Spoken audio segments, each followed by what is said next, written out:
احتساب عدالت اسلام آباد للہ پنڈ دادر خان اور جہلم سڑک کی تعمیر کے لیے زمین خریداری میں خود برد سے متعلق کیس احتساب عدالت نے فواد چودھری کے 10 روزہ جسمانی ریمانڈ کی استدعا پر فیصلہ محفوظ کر لیا۔ فاروق اعجاز آگاہ کیجیے۔ جی بالکل، للہ پنڈ دادر خان اور جہلم سڑک کی تعمیر کے لیے زمین کی خریداری میں خود برد سے متعلق فواد چودھری کے خلاف کیس کی سماعت احتساب عدالت کے جج محمد بشیر نے کی ہے۔ فواد چودھری کو 10 روزہ جسمانی ریمانڈ کے بعد عدالت میں پیش کیا گیا۔ نیب تفتیشی آفیسر کا یہ کہنا تھا کہ عدالت نے فواد چودھری کا 10 دن کا جسمانی ریمانڈ دیا تھا۔ ریمانڈ کے دوران ریکارڈ اور بیانات کنفرنٹ کروائے گئے ہیں، کچھ بینکنگ ریکارڈ منگوایا گیا ہے جس میں کچھ ٹرانزیکشنز مشکوک ہیں۔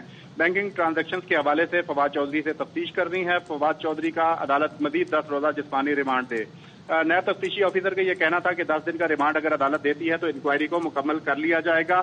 تفتیشی آفیسر کا یہ کہنا تھا کہ کنٹریکٹر اور ایکسین کو بھی 2 جنوری کو نیب نے طلب کر رکھا ہے۔ 16 کنال اراضی میں سے 8 کنال اراضی فواد چودھری کے نام پر ٹرانسفر ہوئی تھی۔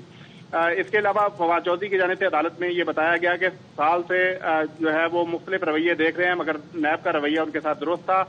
تاہم فواد چودھری کا یہ کہنا تھا کہ عدالت سب سے پہلے اپنے دائرہ اختیار کو دیکھتی ہے۔ جب بھی کوئی کیس آتا ہے، فواد چودھری نے یہ کہا کہ وارنٹ میں ہائی وے ڈپارٹمنٹ پر بطور وزیر انفلوئنس کرنے کا الزام ہے۔